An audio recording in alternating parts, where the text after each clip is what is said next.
Leonila, given as a sexual slave by visitors, she tied the master to the horse and dragged him without mercy.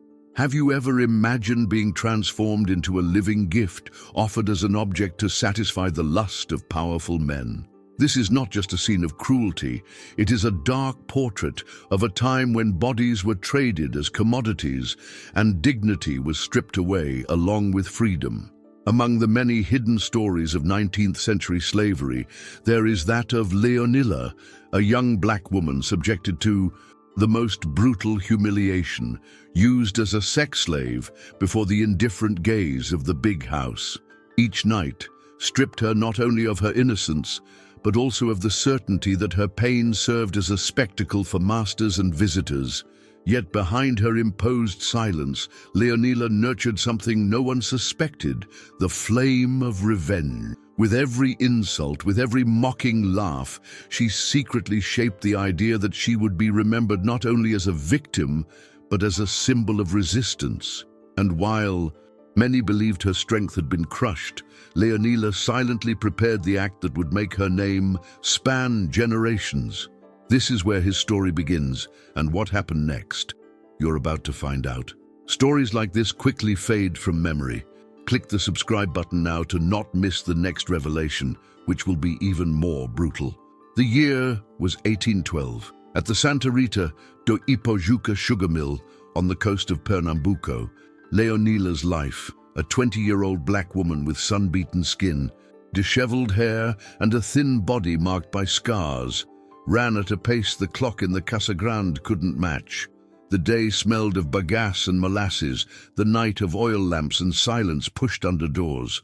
Sold for a paltry sum, she was given a new name without a choice, the girl from the Casa Grande. The title seemed gentle, but it was a sentence. It didn't describe her job, it described her use. When traders arrived to weigh sugar and taste cachaça, the order would come down the corridor with the cruel ease of someone repeating an ancient rite, bring the girl from the Casa Grande. Leonila's nights began before dark, when the lady, Donna Cecilia de Albuquerque, pretended not to hear the master's veiled request, keeping her eyes fixed on the embroidery frame. A bell rang briefly, twice. The butler, Hilario, turned off one corridor and lit another. The foreman, Joaquim Bastos, adjusted his belt buckle and came to fetch her. Come on, girl. There was no invitation there, only a journey. The tiled hall, the oil portrait of the family gazing unblinkingly, the cedar door slowly opening. Inside, the clinking of glasses, the scent of wine in the mustaches of colonels from Cabo de Santo Agostinho, Guyana, and Suriname. Sometimes, even priests from the parish priest of Nossa Senhora do O asked for a rest between one signature and another. They laughed loudly along the way, as if someone's body were part of the mill's array of kindnesses. What they did to her was clear, though never written down. They forced Leonila to sexually serve whoever arrived with the house's business. She was forced to enter rooms, undress under orders, and endure touches and advances she didn't consent to. If she cried, they demanded silence. If she retreated, they reminded her of the stocks, the paddle, the branding iron. Be quiet, they said, their voices low, their breath smelling of cachaça. It's just for today. But the just for today would return the next night, and the next, and so many others, until it became routine. Foremen displayed authority as if her body were an extension of the whip. Colonels confused contract with dominion. Clerics pocketed the blessing and left through the same door they had entered. The big house treated it as entertainment. For Leonila, it was repeated violence. The guest room had a cracked mirror that reflected half faces. The lamp swayed, casting shadows that lengthened hands on the wall. Leonila learned to remain still to avoid feeling dizzy. She counted the floorboards, listened to the creaking of the floorboards, held her breath until the flame flickered. She returned to the hallway with her blouse crumpled and her feet bare, washing her face in an agate basin, scrubbing vigorously as if water could erase the night. In the kitchen, Inez, an old woman with cut hands, left a mug on the table. "Drink, my daughter," Leonila replied in a trickle. "Yes." She drank slowly, as if trying to remember she still has a throat. At each call, the mistress passed by with the indifference of someone who believes they can protect their position by avoiding looking. The men's laughter, cascading down the stairs, did the rest. It transformed the humiliation into a spectacle. The rumor spread to the slave quarters, and then the wound opened in a new way. Some enslaved men, out of fear or ignorance, hurled insults taught by the system. A master's girl, that's what she likes. Mocking in a desperate attempt to distance themselves from their own vulnerability. Others, silent, averted their gaze out of helpless solidarity. Leonila, lying on the cattail mat, turned her face to the wall and dug her nails into the straw until it hurt, holding back the scream she couldn't let out. The details sustained the material truth, the fingerprints on the wall paint, the shadow of the belt buckle cast by the lamp, the knot of rope hanging from the doorframe, the trace of cheap perfume mixed with cachaça, the butler's password, 2 rings of the bell. When there was an entourage, the muddy boots on the lace rug, the ledger recording arrobas and alcaires, while what they took from Leonila's body was still pending. Everything had its place. The sugar in the bags, the brandy in the barrels, Leonila's body in the interval between one negotiation and the next. She learned to read the scene before it happened. The moment the music faded in the hall, the 2-second silence between laughter, the lamp that swayed louder as someone hurried past, the foreman's breathing in the hallway. "Will it take long?" a visitor once ventured, laughing at his colleague. "As long as I want," the other replied, as if speaking of an instrument, not a person. At the corner of the hallway, Hilario avoided looking at her. "It's the mill owner who's in charge." Leonila sensed the utter custom in that phrase. No one saw themselves as responsible. Everyone knew they were participating. The constant exposure enclosed Leonila within the glass that the big house, exposed to outsiders. Her every gesture was interpreted as an invitation by those seeking persuasion. If she lowered her eyes, they called it a gentle manner. If she straightened her spine, they called it pride. If she trembled, they called it a whim. In the absence of her voice, they passed judgment on the body she inhabited, and the cruel ridicule was complete when the younger cooks repeated without thinking the phrase they had heard: "Better to be a girl from the big house than from the countryside." Leonila gritted her teeth, knowing the comparison was another form of the whip's effect. Even when nothing happened, everything happened. The fear in the back of her neck, her ear always alert to the ringing of the doorbell, the feeling of being watched by portraits.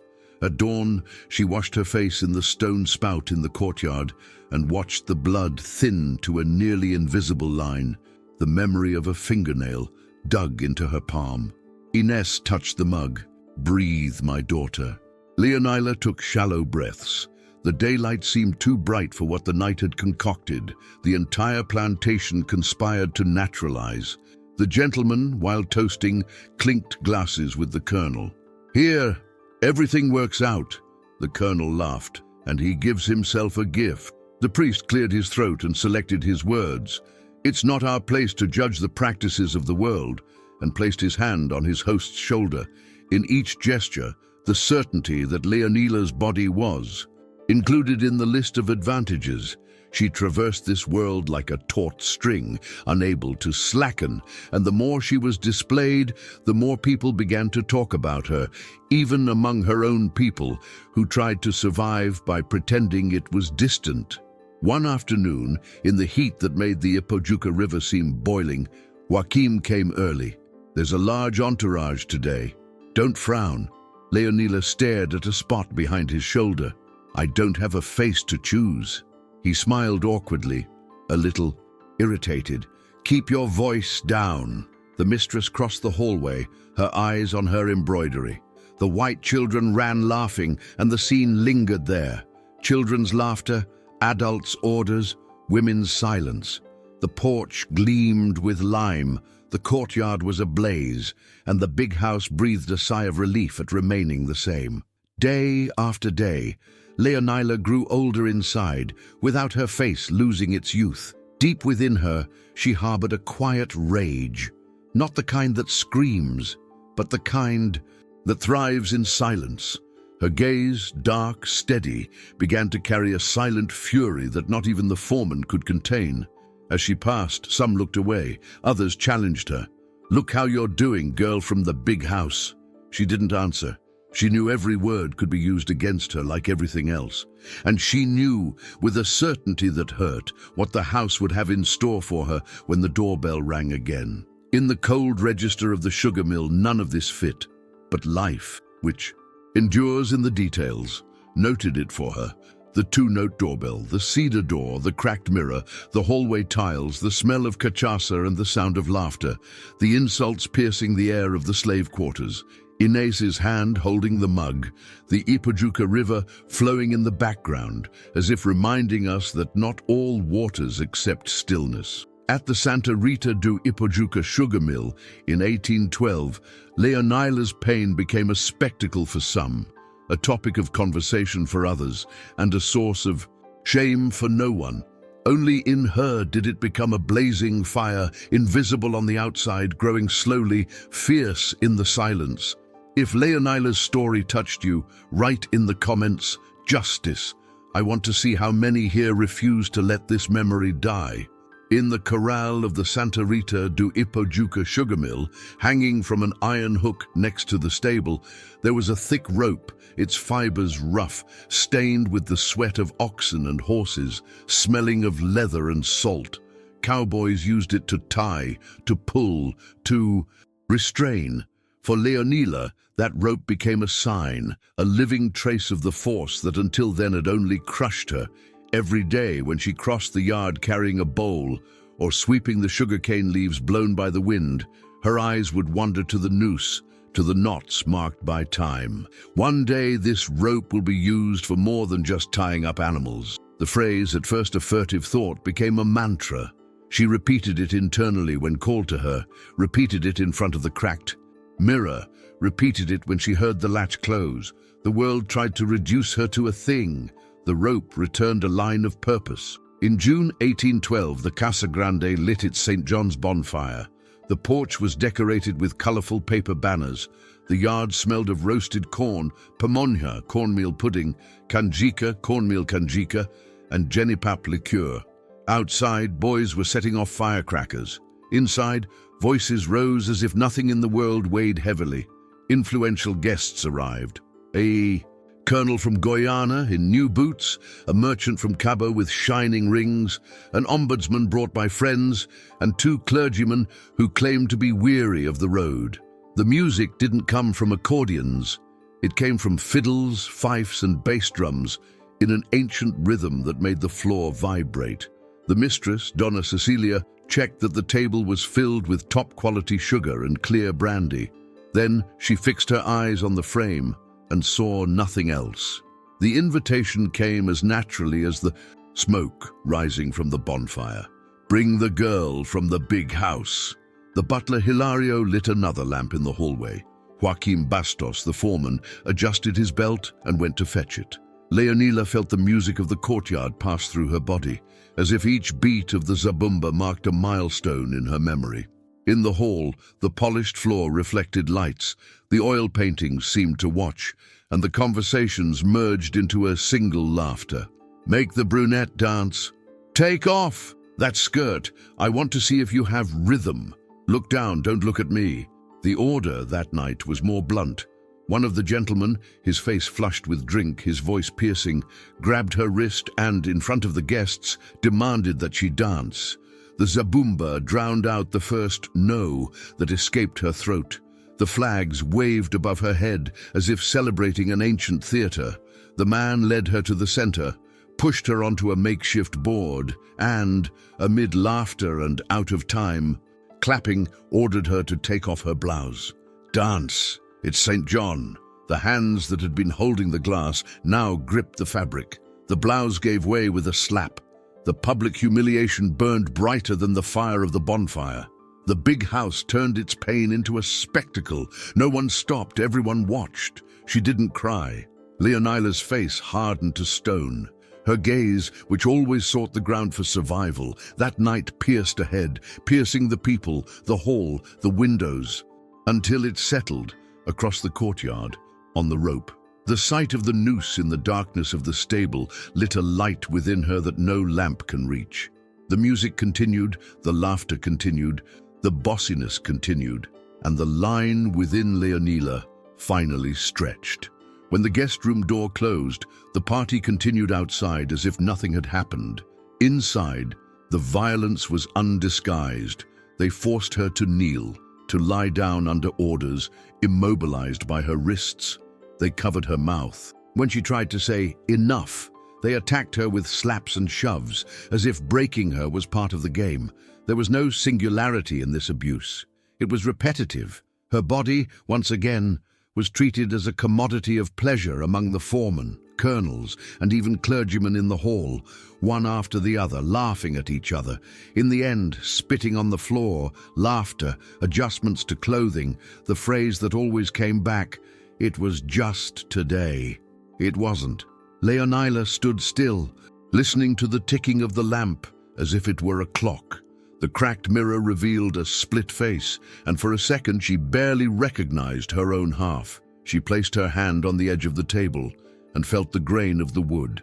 When he opened the door to the hallway, the music was still thrumming. Fireworks streaked the sky outside. On the porch, someone shouted, "Long live St. John!" and the bonfire crackled loudly, spitting sparks. No one noticed that at that very moment, something else had ignited. Back in the kitchen, Inez left the mug in front of her. "Drink, my daughter." Leonila didn't touch her mug. The silence that had always been hers now had an edge. The rope outside swayed slowly, pulled by a riverside wind. The noose seemed to call out by the name no one gave it.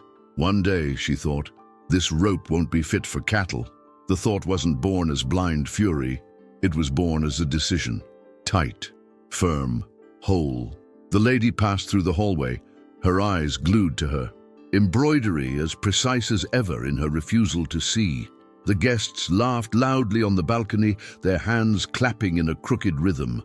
The fiddle played a lament that the zabumba tried to mask. Leonila breathed for the first time since the hall had demanded the dance.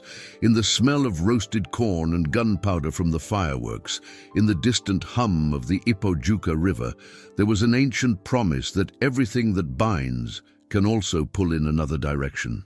She crossed the courtyard with a short stride and a straight spine, as if measuring her own body to avoid spilling. No one noticed. Hilario counted glasses. Joaquim counted barrels. The gentleman told jokes. Only the rope counted on her. Thick, heavy, sufficient. On the wood of the stable, the hook scratched a dry sound as the loop turned, and the image that had haunted Leonila's mind, night after night, stopped being an image and became a plane. From the hall, someone demanded again, "Bring the girl from the big house." The sentence drifted through the air like smoke and dissolved before her. On that St. John's Eve, after being paraded, forced and assaulted before laughing eyes, what was broken within Leonila reformed into a new form, cold, clear, unbreakable. She would never again be a human plaything, and the rope, which until then had only served to bind, now weighed differently on the idea. After seeing the humiliation Leonila suffered at the party, tell me in the comments, would you call it cowardice or a crime? I want to hear your opinion. Leonila began to observe every detail like someone deciphering a secret map. At the Santa Rita do Ipajuca sugar mill Pernambuco, she learned the hours of the courtyard, the silence of the big house after midnight, the creak of the boards in the guest corridor.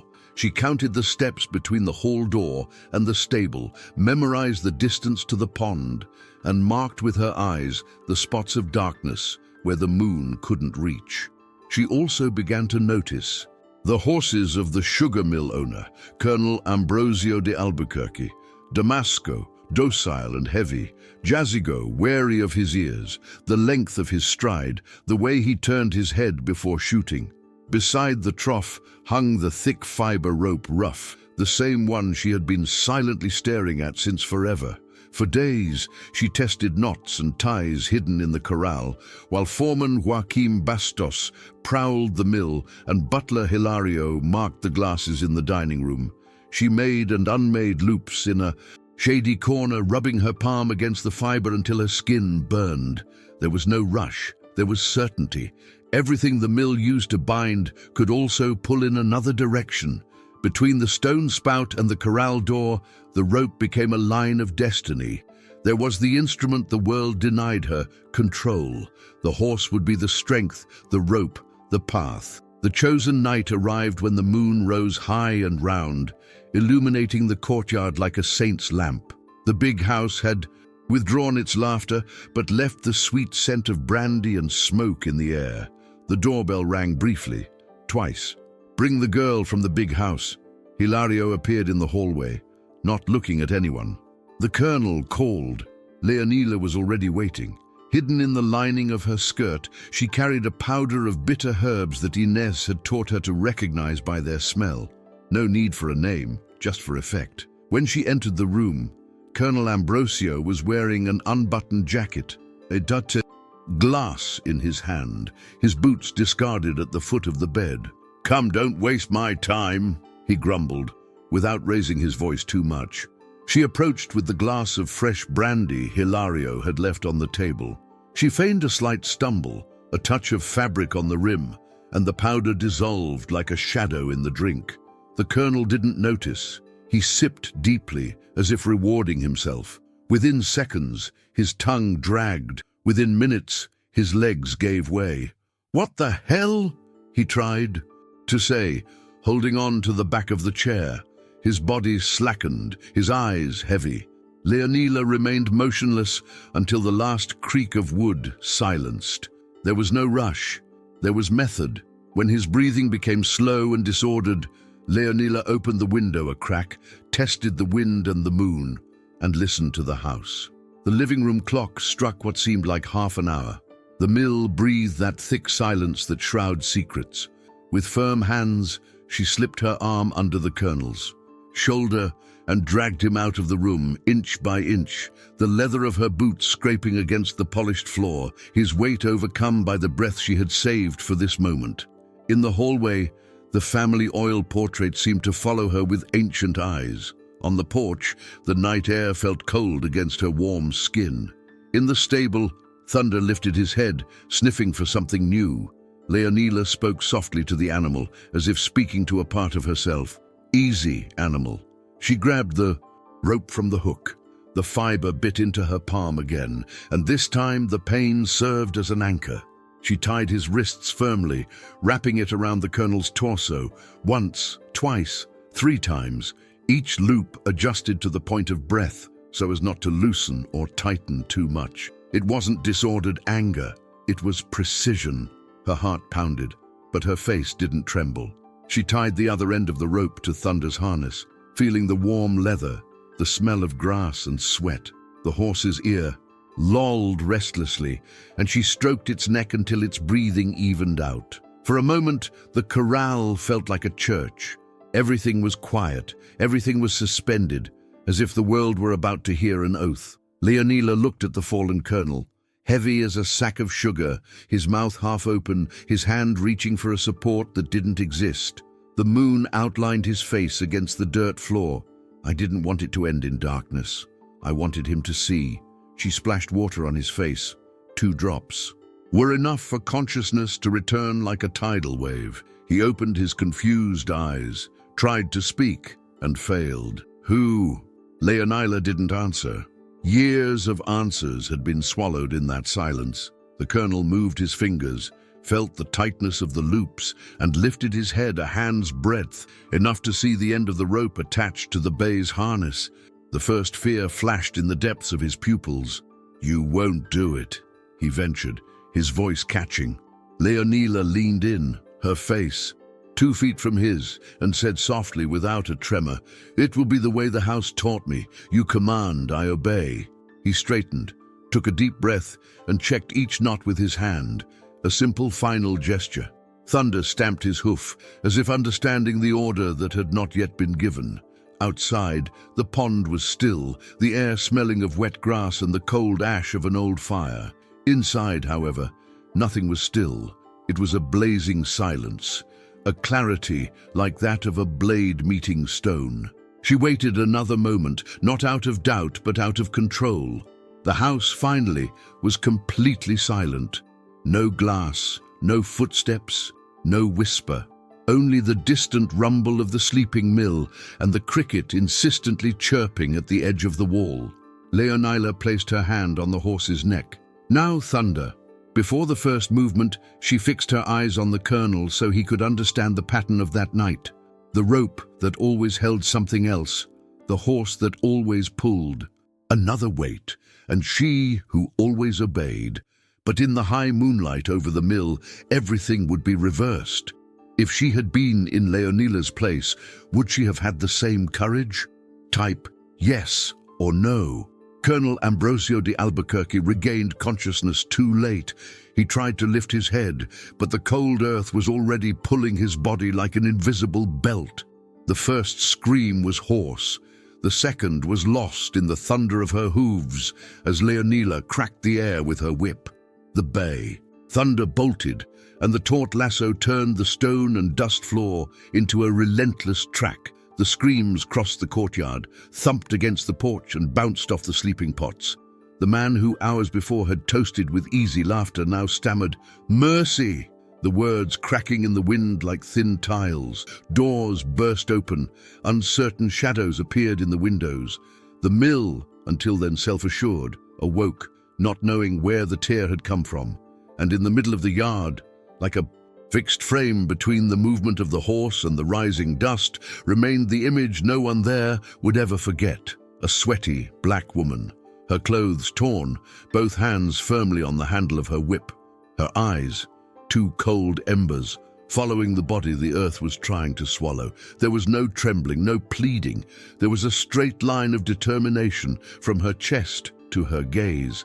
Inside the Casa Grande, the lady, Donna Cecilia de Albuquerque, awoke, stunned by the noise rising from the courtyard. She crawled to the window, her heart racing in panic. She searched blindly for the lamp, her fingers groping for the metal plate. Only then did she notice an acrid odor unbecoming of dawn, a harsh note in the air, seeping under the doors. In the corners of the floor, in the curtains. Leonila had already done her part in silence, hours earlier spreading a liquid the house knew but pretended to ignore. As the flame licked the wick, the glow ran as if someone were pulling a thread of light through the walls. The first crack came from the curtain, the second from the dry ceiling. Within seconds, the flame multiplied in eager tongues throughout the hallways, and the air became dense, difficult to breathe. Donna Cecilia recoiled, knocked over a chair, and tried to cover her face with her arm. "Hilario! Joaquim!" The servant's name found no response. The footsteps that followed on the polished floor no longer knew where to go. The fire climbed the porch, like someone climbing a familiar staircase. The forgotten flags from the eve of the festival crackled and turned to embers in the air. In the courtyard, Joaquim Bastos ran 2 steps and stopped, undecided between cutting the rope and opening the well. Hilario tried to gather people with his arms, unable to form a word. One foreman grabbed a bucket, another a damp cloth. They spilled water nowhere. The confusion had the logic of bad dreams. Everyone ran in different directions. No one achieved anything. And Leonila, in the center of that misaligned circle, didn't move. The whip hung heavy in her hand, as if the leather now restored her ancient right of command. From inside, there was a crash, wood giving way, and a web of flashes outlined the corridor ceiling. Donna Cecilia tried to cross it. The flame bit into the air before her in a rush. Her dress fluttered, and the young lady retreated to the wall in panic, her vision blurring with smoke. "Water! Help!" Her voice was thin, swallowed by the crackling of the slats. With each step, the fire seemed to advance, closing invisible exits. The big house, which had been silent for so long, now roared, and everyone saw in a single dawn what they hadn't wanted to see in years. That house was also burning inside. A whirlwind of dust swept across the yard as the bay thunder pulled again. The lasso vibrated, and a disjointed chorus of unspoken orders spread. "Release the horse! Open the gate! To the well!" The dogs barked. The chickens exploded with wings, and the night became a ferment of sounds. Leonila raised her arm one last time, not to wound, but to silence the hesitation and let the leather sing in the air. Then she brought the whip down, and the silence within her weighed more heavily than the din around her. Above, the roof revealed the sky between two tiles that had given way. Sparks rose like upside-down constellations. The orange light briefly outlined Leonila's face. There was no joy, no laughter. There was gravity, a bitter justice known line by line in her body. Someone ran past a hand's breadth away from her, unaware that the reason for the fire was there, standing there, whole. "Who did this?" someone shouted, searching for a culprit who could fit in their pocket. Leonila kept her eyes on the trail the horse left on the gravel road, as if reading the end of a very long sentence. The mistress was still struggling with the window when a blast of heat pushed the air against her. Her reflexes lowered, her dress brushed against the flame, and the hallway became aglow. The foreman hesitated at the door, overcome by the heat that clung to their skin. "To the yard! Draw water from the pond!" No one coordinated anything. The big house, mistress of so many commands, now obeyed no one. When the small kitchen bell tinkled, struck by the falling chain, the mill knew the night had turned into a different kind of day. The bay horse calmed down, and the noose finally loosened at the bend in the road. Leonila took a deep breath, tucked the whip into her lap, and took a step back. At her feet, the yard echoed back what she'd seen. Screams that turned to air, footsteps that never arrived, orders that lost their owner. Nothing in her posture suggested a spectacle. Everything suggested a verdict. For what seemed like a long moment, no one dared touch her. The heat from the fire licked everyone's faces. The dust, now mixed with the smoke, got into their eyes and stung. Leonila lifted her chin. In the reflection of the porch window, which hadn't yet shattered, she saw herself whole for the first time. Not a girl from the big house, not merchandise, not a hallway conversation, just a woman standing. And, in the background, the house that had swallowed her for years gave way strip by strip to the light she herself had lit. It shows that you too are feeling the power of this story. Press like now and make this video reach more people. The bay vanished into the woods, the taut rope streaking the darkness like a living vein, and the trail on the ground, turned stones, suspended dust, was fading under the dew. From the yard, the thunder of hooves and a plea for mercy that the wind cut to shreds could still be heard in the distance. In the big house, the fire had already found its way behind the walls, bursting tiles, spitting sparks that rose like stars in reverse. Leonila didn't run immediately. First, she took what she needed, measured the night with her eyes, and only then did she venture into the side corridor, the back of the kitchen, and the cassava yard. Tucked into her fist was a hastily cut piece of rope, rough with dried blood and dust, a reminder and proof of what no one would dare write. In the corral, the oxen stirred restlessly. In the sugarcane thicket, the wind whispered like people. As she passed the trunk, she didn't stop.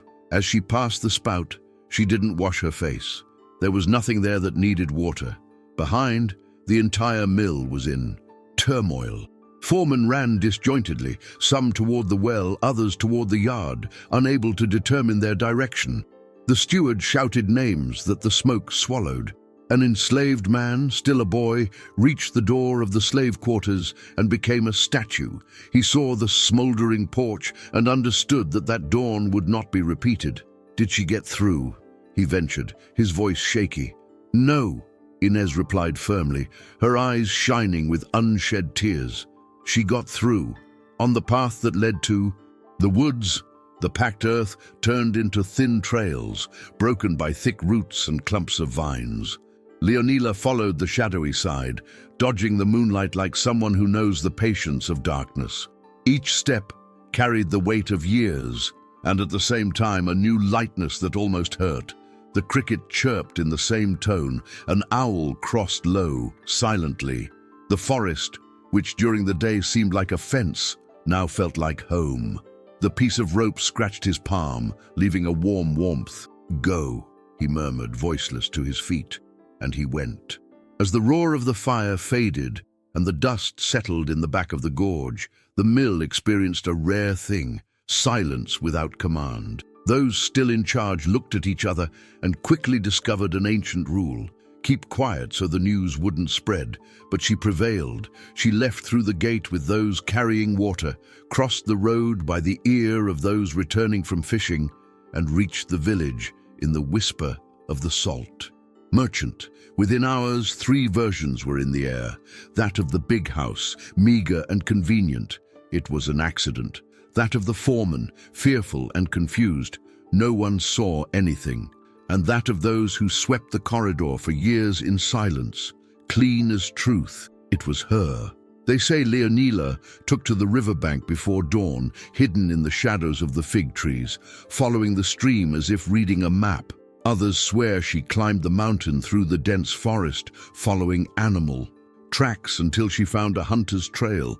Some say she found shelter in an empty hut, shared flour with people passing through, traded silence for guidance, and that news of a distant Quilombo in the forests of Maranhão reached her the way good directions do, without fanfare, at just the right time. "Follow the water," a weary-eyed canoeist is said to have said. "Up ahead, there are those who call you sister." The day dawned late for those who remained. When light finally touched the charred walls, the Santa Rita do Ipajuca sugar mill seemed like a body breathing on its own. The marks of the night were everywhere, in the furrows of the yard, in the broken tiles, in the heavy silence of those who saw and would not forget. Among the enslaved, rumor no longer asked for permission. A woman took the night in her hands and the house to the fire. An old woman slowly pounded the mortar, as if keeping time to remember what matters. They said she lowered her eyes. Someone commented without irony. "They said," another repeated. And repeating this time brought no offense, it brought pride. The master's version was hasty, danger, bad example, punishment for those who think the same. And this, said in such haste, became a seal on what was circulating. If those above fear, it's because the story has legs. With each passing day, the narrative grew a finger. A mule driver who pretended not to hear saw better than most. A hired slave carried the news, along with cassava in the bottom of his bag. An accordionist, weeks later, asked permission to sing without naming names, and the silence he heard was one of reverence. A man put a piece of charred roof tile in his pocket. A woman embroidered crooked lines on a dishcloth that resembled a rope. This was how memory learned to remain. They say, and always say, that Leonila entered Maranhão so the maps don't tell. Streams that spring from beneath the leaves, trails that only appear when the water recedes, clearings that open when someone knows how to call. Others assert that she never arrived, that she died that very night, leaning against a tree trunk, watching the sky lighten. But even those who say this speak carefully, as if they understand that some deaths cannot be accounted for in a single dawn. Because whatever the ending, the beginning of the myth was already complete. A black woman who refused to be an object, a piece of rope held up as a sentence, a device that woke too late to realize it was made of people. For some, it became a warning ghost, for others, a beacon. And that's why, over the years, when the wind shifts and brings the scent of rain, someone still recounts looking down the road. Once, one June dawn, the big house burned inside and out. The horse disappeared into the woods with the world tied to it, and a woman left, carrying in her fist what had once bound her. Everything fits into this sentence.